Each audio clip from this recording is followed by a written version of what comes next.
What is going on, beautiful people? Welcome to another episode of the Narcissists Code. I'm your favorite self-aware narcissist, Mr. Lee Hammock, better known as Mental Illness across all social media platforms. If this is your first time seeing my face or hearing my voice, I'm a clinically diagnosed narcissist, and I use my platform on social media to raise awareness for NPD, get more people into therapy, and also validate the victims, survivors, and thrivers of said disorder, toxic traits, toxic people, all that other good stuff, y'all. Today's episode is going to be answering the question: do all narcissists end up sad and alone? Do all narcissists end up lonely, sad and lonely? Blah, blah, blah, boo, boo, boo, boo, boo, boo. Y'all get the dynamic, y'all. This is one of the main questions that I get in my comment section, or this is one of the main responses, you know what I mean, that I get in my comment section when people are asking about how do narcissists get their karma, and do narcissists, does this happen to narcissists? Did this happen to toxic people and whatnot? Like, do all of them end up sad and alone? And just speaking from experience, and speaking as a diagnosed narcissist myself, all narcissists do not end up alone, y'all. They might end up sad, but they might not end up alone. They might be alone in the sense that nobody ever gets them, or nobody ever perceives them the same way, or nobody ever understands them, or nobody ever loves them, or whatever fully. But they might not end up alone relationship-wise. There's a plethora of different reasons why. One of the main reasons that a lot of narcissists don't end up sad and alone, or just don't end up alone, is because people don't know what they're going through. The person or persons or people that are dealing with the narcissistic person don't understand what they're going through. And typically what I've seen is that a lot of the older generation, a lot of the previous generation. When I say older generation, I don't mean old people.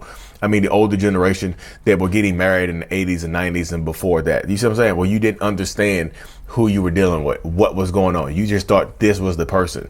And especially in the generations where people were married 50, 60, 70 years. You know, sometimes those people didn't even really love each other for 50, 60, 70 years. They just felt they had to stay together out of obligations. So you say that narcissistic person in that example right there, they don't end up alone. Again, they might end up sad and just unfulfilled and have a lot of regrets in their life, and, you know, end up alone and end up angry as hell. You know what I mean? But they might not end up alone. They might be lonely. Like I said, they might be internally lonely and unsatisfied at the end of their life, but they might not be alone. They might still have a partner or a husband or a wife. You know what I mean?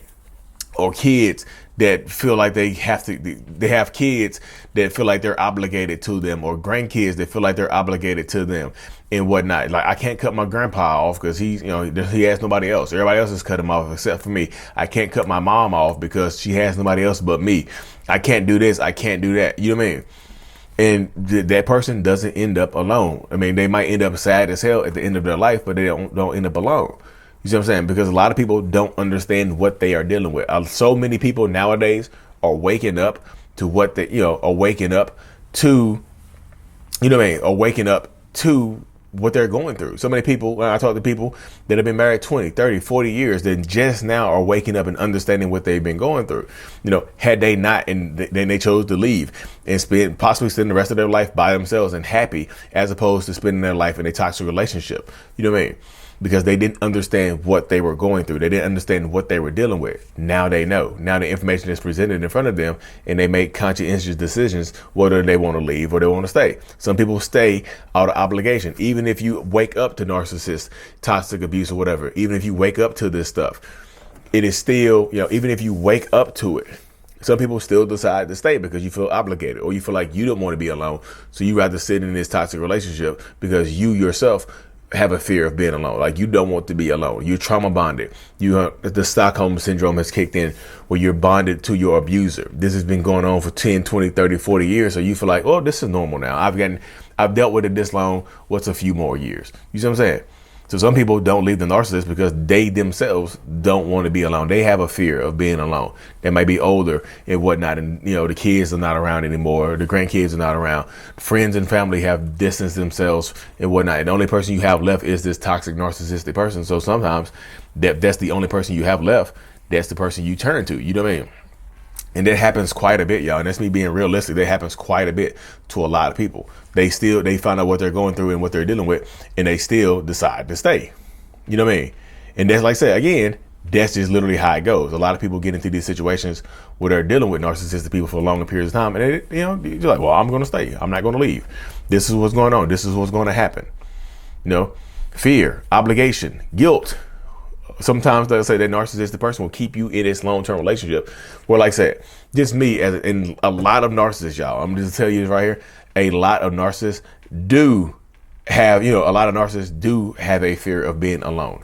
They have a fear of dying alone. So sometimes they make other people scared to leave them. You know what I mean? If I have a fear of being alone, I'll do what's necessary sometimes just to keep you around. It might not be what makes you completely happy or fulfilled or whatever, but it's enough to keep you around with me. You see what I'm saying? Narcissistic people have a fear of being alone too. So they do what they do is necessary to keep you around sometimes. And sometimes they don't care. They don't think you're going to leave. A lot of times narcissistic people will treat you badly and they still don't think that you're going to leave. They think because you've been dealing with it for X amount of time that you're going to deal with it for, you'll deal with it for even longer. Why? What changes now? You know what I mean? It happens though, y'all. Like I said, narcissists don't always end up sad and lonely. They might end up again, they might end up sad, but they won't necessarily be alone, y'all. Because like a lot of times, this is not just intimate partnerships. This is kids. This is grandkids. This is that dynamic right there. That is other family dynamics. They might not end up alone because they have people around. Internally, let's get a little deeper level. Internally, they might be lonely. You see what I'm saying? They might be lonely on the inside because they don't feel like they're emotionally connected to anybody anymore.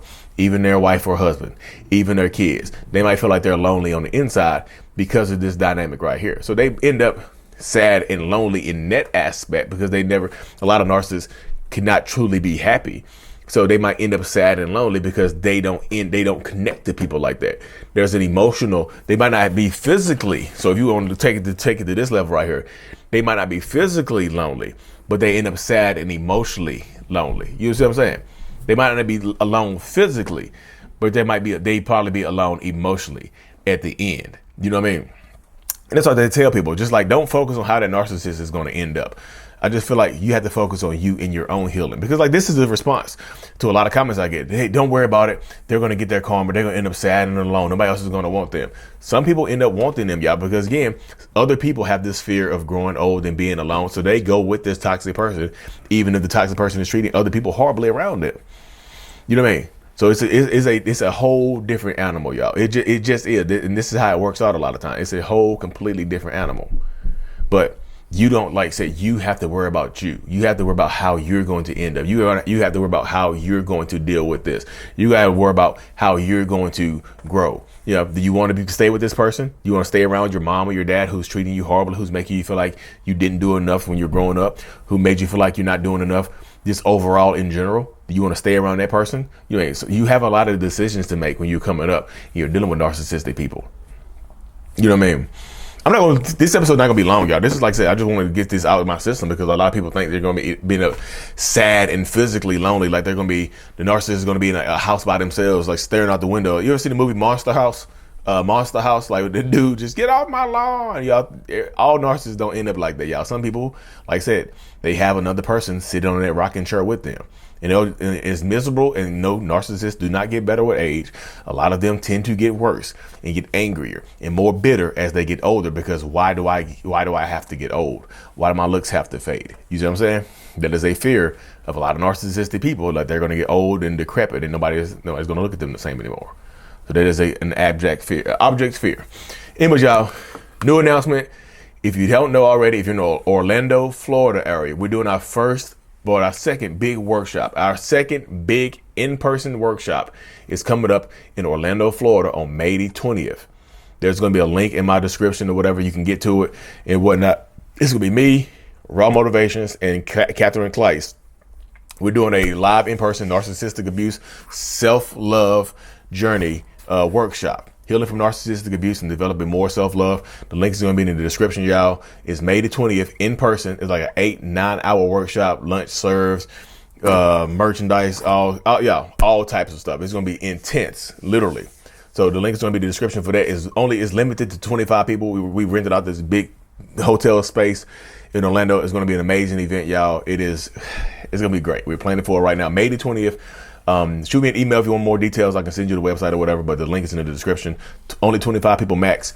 Self-love journal available. Like and subscribe for more. Lee Hammock, Mental Healness is out. Peace.